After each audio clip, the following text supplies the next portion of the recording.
do you guys think of this one? What? Look, because I got to get out of the car that I'm driving right now. It's a duck truck. I have spent more money fixing the car than I actually did buying it in the first place. That's probably not a good look. Yeah. This one here? That one, but I like the one below it? Yeah.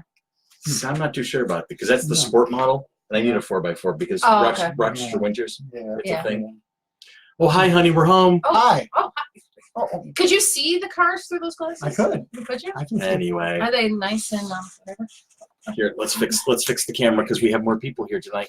Look, it's Dan. Oh, they're like. Hey, look at that, folks. All right, so it's Monday. It's 8 o'clock, and if it's Monday at 8 o'clock, it's Nerd World News. Anyway. It was Dan breaking the printer. You're assuming I was actually talking to you. I just said it was Dan breaking the printer. Just saying. Just saying. So you're referring to Dan as a woman? Hey, I have called him worse things in life. Okie dokie. And I'm your host. Who are you today? Lee Iacocca. I was looking at Chrysler's. What do you want? All right. So.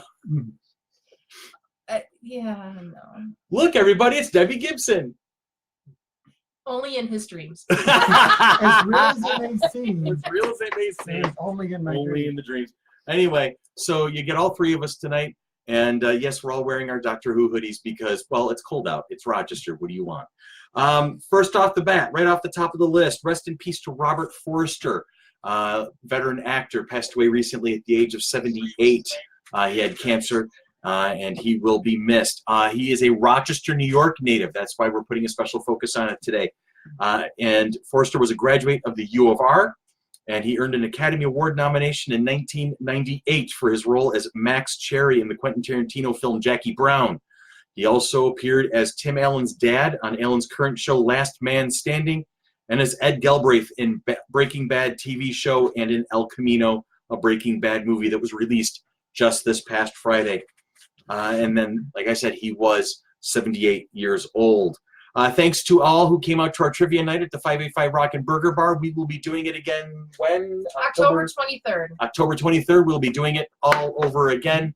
And I want to say that's actually Nurses Night out at the 585 from 6 o'clock until whenever. And then all those nurses that are being recognized, stay and play trivia with us at 8 o'clock. Juno. Now there's 4. Now there's, and then there were 4. So yes, October 23rd. Everybody. All right. And you know, like my favorite scene from MASH, the doctors in the army, they say we're mighty bright. We work on patients through the day and nurses through the night. Oh, I don't want any more of army life. Gee, Mom, I want to go home. Next. All right. In entertainment, I got nothing. You got nothing. Well, she's not the best color person in the business for nothing, people. Telling you. Hey, look at the color. We don't have oh, no, don't look at the color. There's gray in it. All right. Saturday's being fixed. Walker, Texas Ranger remake with Jared Padalecki headed to the CW. Jared Padalecki is staying put at the CW. The network has snagged a remake of the 1990s series Walker, Texas Ranger, and it has the Supernatural star attached to executive produce and play the lead role. Yay! The news comes a day after Supernatural began its 15th and final season on the CW. That was a Juno call. Even Juno was excited about that. Padalecki will be playing Cordell Walker, a widowed father of 2 with his own moral code who returns to his home in Austin, Texas, after 2 years of undercover work on a high-profile case, only to discover that there's more work to be done at home. He'll try to reconnect with his children, negative clashes with his conservative family, and find unexpected common ground with his new partner, one of the few women ever to serve in the Texas Rangers, while growing increasingly suspicious about the circumstances of his wife's death. Dun, dun, dun. All right. And the casting begs the question, since Chuck Norris sang the theme song for his Walker, Texas Rangers show, will Padalecki follow suit? Or will he get Jensen Ackles? I was just about to say that. Or will he have Jensen Ackles do it for him? I don't know. I think they both can sing. Well, I know Jensen can sing. Holy moly, I've seen him sing it up a couple of cons. All right. Dan. Chris. Tell me more about Marvel movies, Dan. Marvel movies, green screen mentality. Is that bad for Hollywood? Depends on who you ask. Depends on who you ask. Seriously. Seriously. What do you think, Chris? You know what? I don't think it's a problem. Legendary director Martin Scorsese. Scorsese, who is watching right now. Hi, Martin. How you doing, Martin? Great movies, Marty. Made headlines across the world in recent days when he said Marvel movies are not cinema and compared the billion-dollar juggernaut to a theme park. I don't see them. I tried, but that's not cinema, the Taxi Driver director told Empire magazine. Honestly, the closest I can think of them, as well as made as they are, with actors doing the best they can under the circumstances, is theme parks. It isn't the cinema of human beings trying to convey emotional, psychological experiences to another human being. Now, Jennifer Aniston has jumped into the mix and expressed her disinterest in Marvel green screen blockbuster movie making. So much so that she says the current state of movies, in part, inspired her return to TV to star in the Apple TV Plus series, The Morning Show. In an interview for Variety, Aniston confessed that she thinks the superhero movie genre is diminishing the film industry. It wasn't until the last couple of years, when these streaming services were just sort of exploding with this amount of quality, that I actually started to think, wow, that's better than what I just did, the Friends star said. There's a lot of things that are better than what she's just done.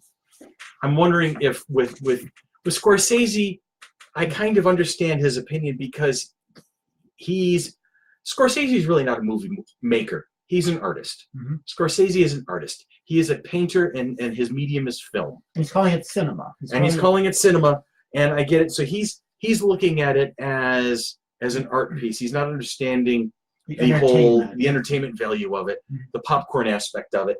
However, the thing that you're not noticing with these Marvel movies is the character development, is the flaws in character. You are seeing the rise and the fall of heroes. You're seeing human emotion.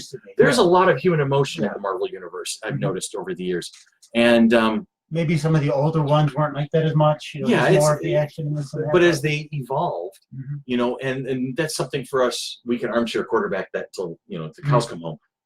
Hi, Ann. But the long and the short of it is, I think that's putting too much. With Scorsese's comments, he's taking too much away from what was actually achieved. I think he's not really paying attention to what was achieved. He is just. I think what he's seeing is comic book, box office, not Taxi Driver. And then so he's coming. With Jennifer Aniston, I think she didn't get cast, so she's sour grapes. I don't know. Because I don't see her as being an Audrey Hepburn level actress, Katharine Hepburn level actress. Even Angelina Jolie knows how to make a dramatic turn. Right. She gets the action in there. And can get into it. Jennifer Aniston is not that type of actress. She's typecastable. She's going to be Rachel in some form or another. Right. And I don't know if this is my personal opinion, but here I am. I make. Obviously, she's fine in what she did. Yeah. I make thousands of dollars a year. She makes millions of dollars a year. So who am I to argue with that? But there you have it. I don't know if that's a thing. Sometimes they are changing. The streaming services definitely are making a big difference. Which we've talked about on the podcast on several occasions. Yeah. So listen to the podcast and see what was said. Check out what Monkey Business we talk about. I don't know what's going on with the comments. We have no comments right now. So if you're trying to interact with us, unfortunately, we're not seeing a lot of comments. Yes, there are comments. Okay, so we're gonna go. They're gonna go on their phones and they're going to catch up on Chrissy comics. Wants to know. Someone get Juno a hoodie. Yeah. Ann says that Chrissy will make Juno a scarf. Elizabeth Rice said something about the reason why we're wearing our Doctor Who titties because the Tennants had a baby. Yes, I was actually going to mention that today, Elizabeth.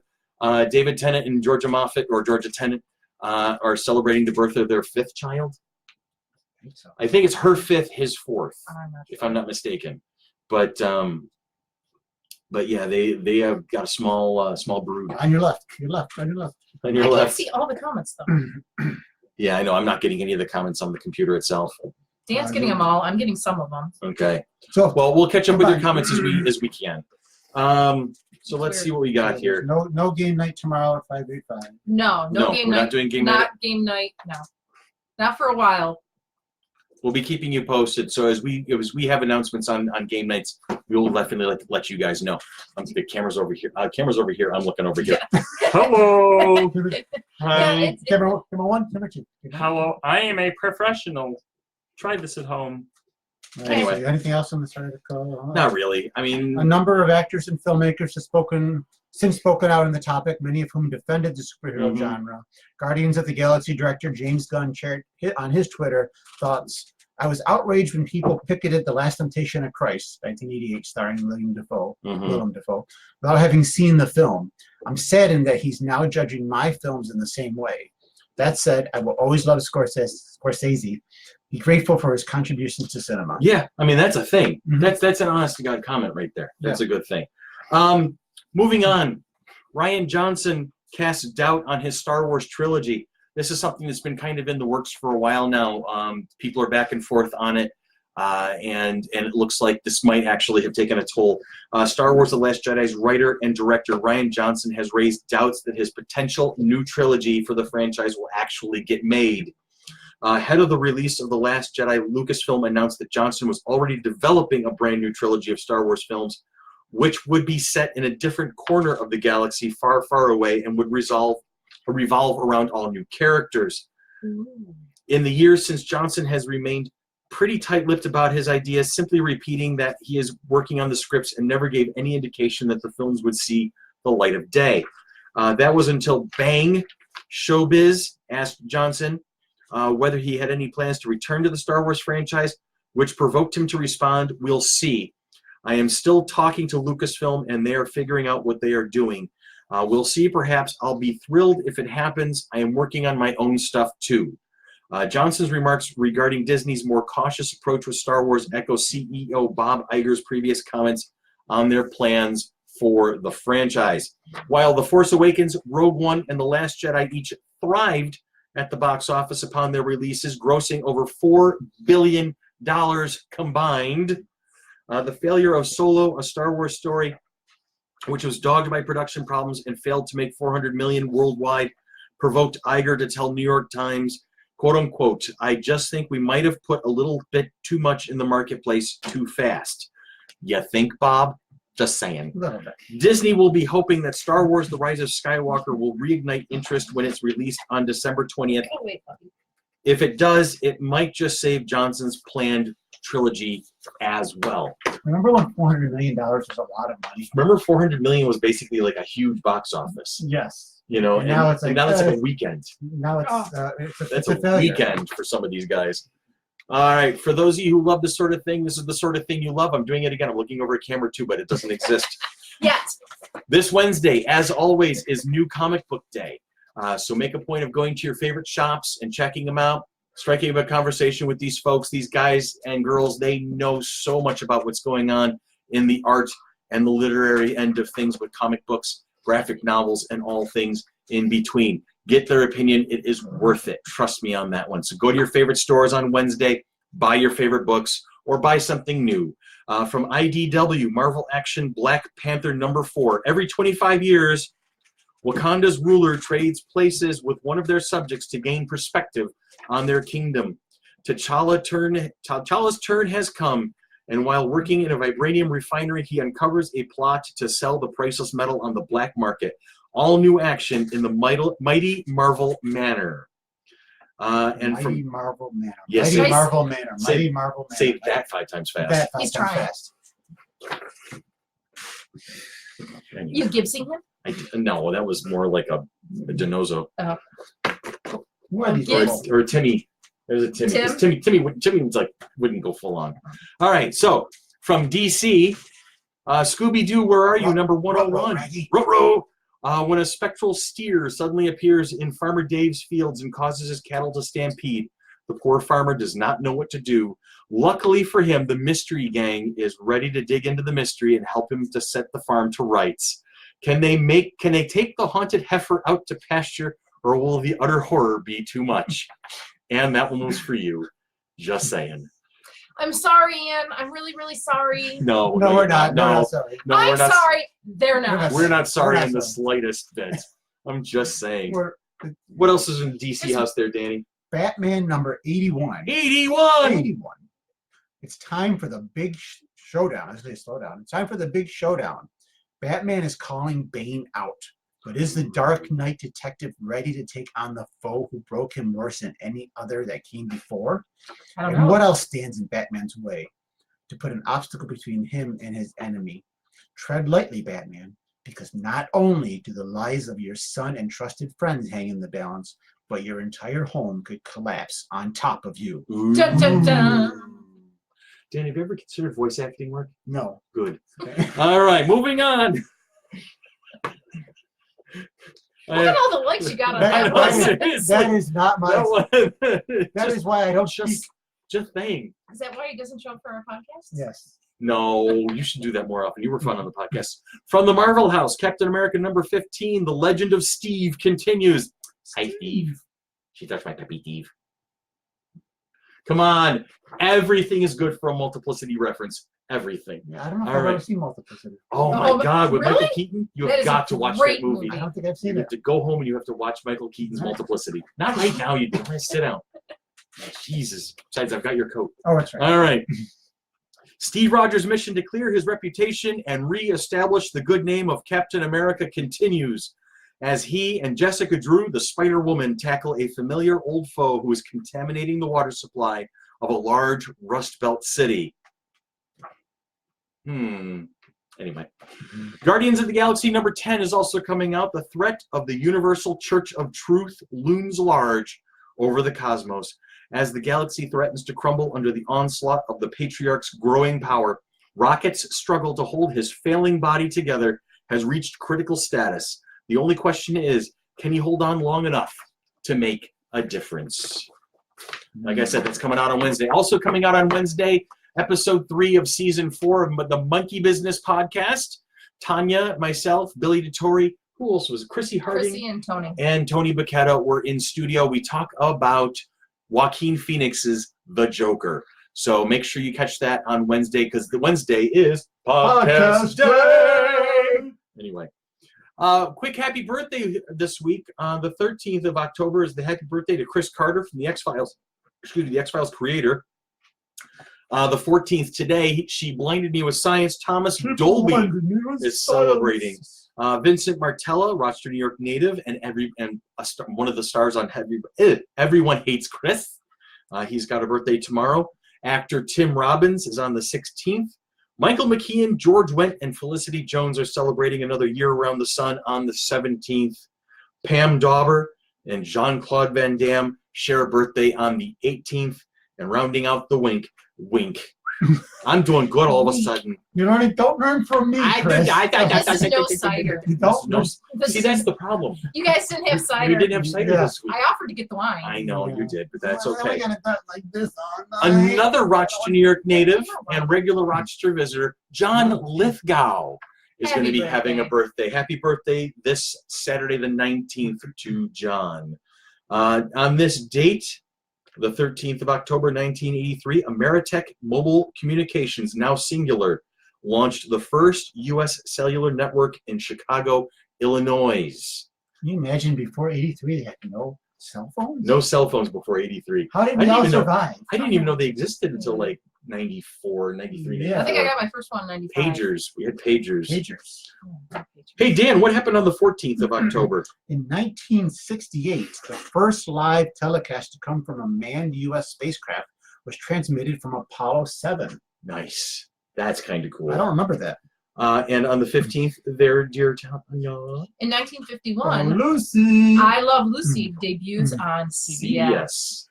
But Now, Ricky. and Lucille Ball single-handedly basically saved Helped Star the Trek, Star from Trek. and brought it into existence because she was the producer who put it in front and then created her own production company to make sure that it got created. And that's why we really love Lucy. We really do love Lucy, us Trek fans. Who wants to do the 16th? 2001 Smallville premieres. Nice. And in 2005, on the 17th, the Colbert Report, hosted by Stephen Colbert, first takes to the screen. On the 18th, in 1961, West Side Story, the movie, is released. Are you a shark or a jet? Dana, Dana. Tanya's weighing in.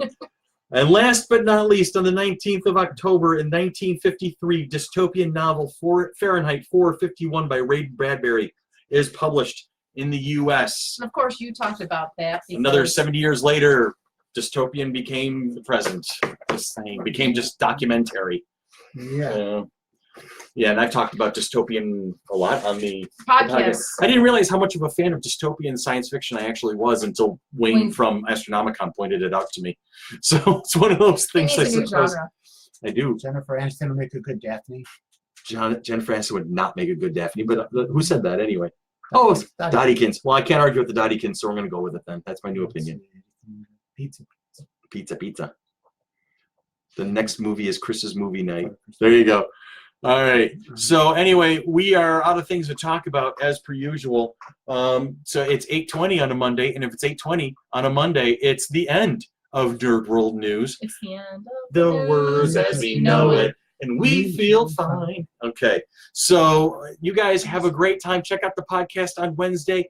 Look We're for not James sorry. Irish's blog. We are never We're sorry. not sorry. We are This really is not how it sorry. is. Unless we are. There have been a No. couple occasions where we have been. And FC3 2020, we will have news soon. We're gonna have news about FC 322. We can see clearly now. The show is on.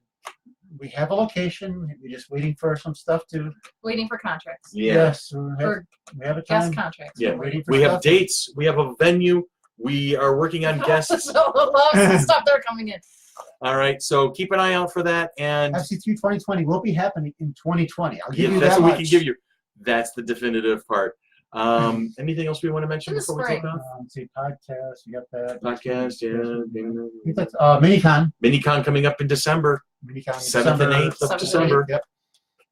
Research Center Mall Theater Wing, and after the Theater Wing, come find us in the R Wing. Oh, yeah, that's what you'll hear on the Joker podcast numerous times. Yeah, that's a thing. So, love you guys. You have a great week. Be safe. Have fun. Be good to each other. Be excellent to each other. Party on, dude. Party on. Party on, Wing. Party on. Party on, Garth. And you guys take care. We'll see you soon.